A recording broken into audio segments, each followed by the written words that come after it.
Welcome back, ladies and gentlemen. Today, we're making the greatest hot dog topping ever. No, not ketchup, not mustard, not relish. I'm talking about red onion sauce.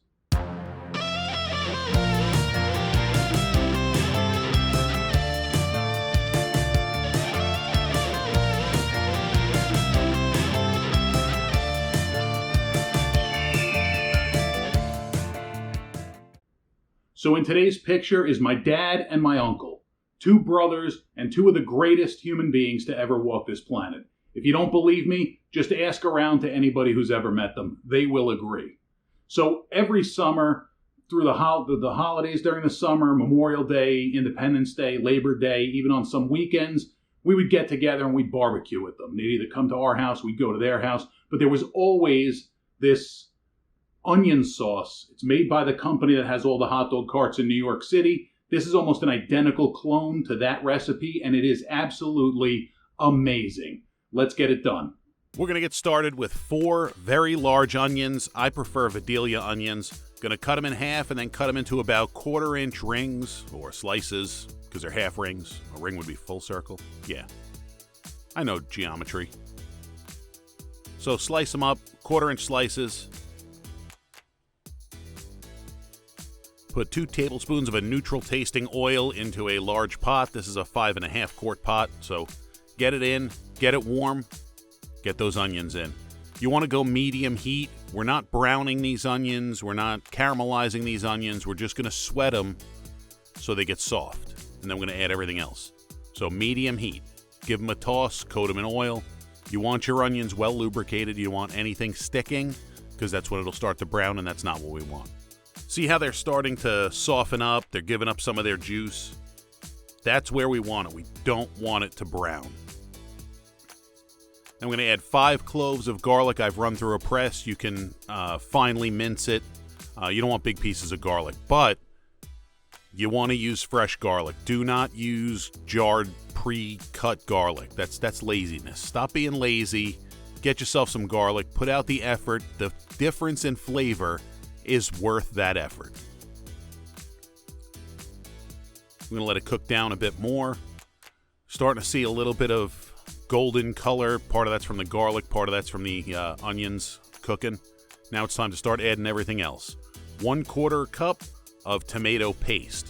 Use the best quality you can find and afford because it does matter. There are differences in tomato paste. Give it a mix. We're going to let this cook for about a minute or so. Let it melt down. So clockwise, we have a tablespoon of chili powder, a tablespoon of paprika, a teaspoon each of onion powder, garlic powder, salt, pepper, and mustard powder. And in the center, that was about 1/8 of a teaspoon of cinnamon. Try not to get too excited about this and flick everything out of the pan. I want to keep everything inside. I'm a mess, I know. Don't worry about mixing this too thoroughly because we're about to start adding liquid. Going to go with 1/2 cup of white vinegar. Get that in. Let it mix up. The vinegar is going to give a nice acid bite, and it's going to balance out 1/2 cup of brown sugar. The acid balances the sugar. That's how things work. It's like the yin and the yang of food, and it's a delicious yin and yang. That looks amazing as is. But it ain't ready yet. Look at that. That is gorgeous. That just looks delicious. Now I'm going to add 4 cups of the highest quality dihydrogen monoxide you can find. Give it a nice mix. Now all those spices will evenly disperse themselves all throughout. Clean up your mess because you're a slob. That wasn't for you guys. That was a mental note for myself. We're going to let this simmer for about 30 minutes. This is what it looked like after about 30 minutes. It needed to go a little bit longer, so I gave it another 15. And here's what it looks like 15 minutes later. Reducing nicely. See how it's nice and thick? And that's without adding any thickener yet. We are going to add a little bit of thickener.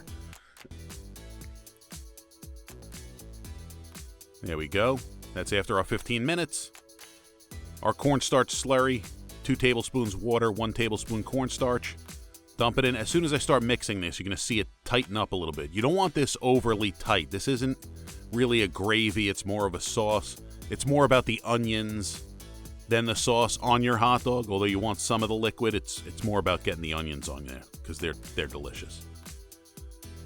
Now, as far as hot dogs go, while you watch me stir this, as far as hot dogs go, this isn't a video about making hot dogs. You use the brand you like. You use the cooking method you like. I happen to like cooking them on the stovetop or the barbecue grill in a pan, no oil, just let them heat up almost like roller grill style, roll them back and forth. That's what I like, so they get a little nice caramelization on the outside. They're delicious like that. This looks good to go. Let's plate it up.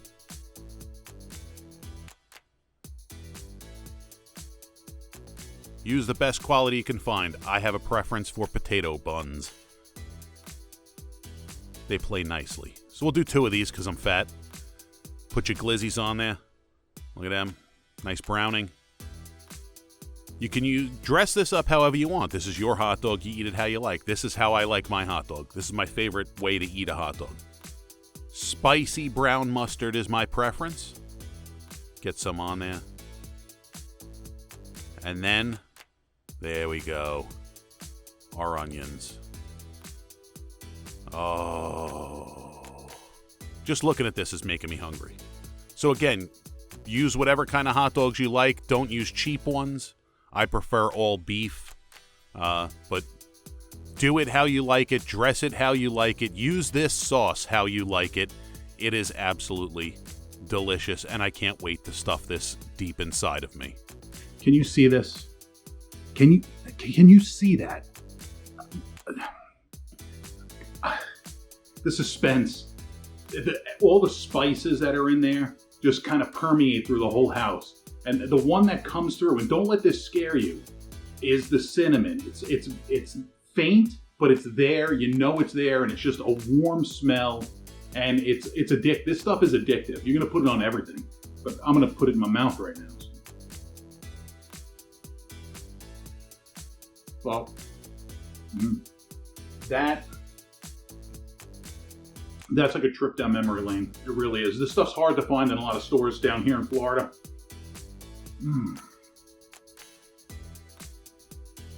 All right, taking my second, regroup myself. This is absolutely amazing. It really is one of my favorite things. And there's only one thing in honor of these guys to properly wash this down. And make sure I'm not facing. There we go. This one's for you guys. So there you go, folks. The red hot dog onion sauce. Put it on everything. Put it on hamburgers, hot dogs. You can put it on steaks. This makes a huge batch. Put it into individual bags and freeze it. Doesn't really can or jar up well. I wouldn't trust it, but freeze it and it'll last for a while. You make it at the beginning of the summer, you get a couple barbecues out of it. Definitely try it. If you enjoyed this recipe, tell me in the comments. Give it a like. Don't forget to subscribe. If you want to see me cook something, if you got any special requests, I take requests because I'm that kind of guy. Drop it down in the comments below. Really appreciate you guys watching. Thank you so much, and we'll catch you on the next one.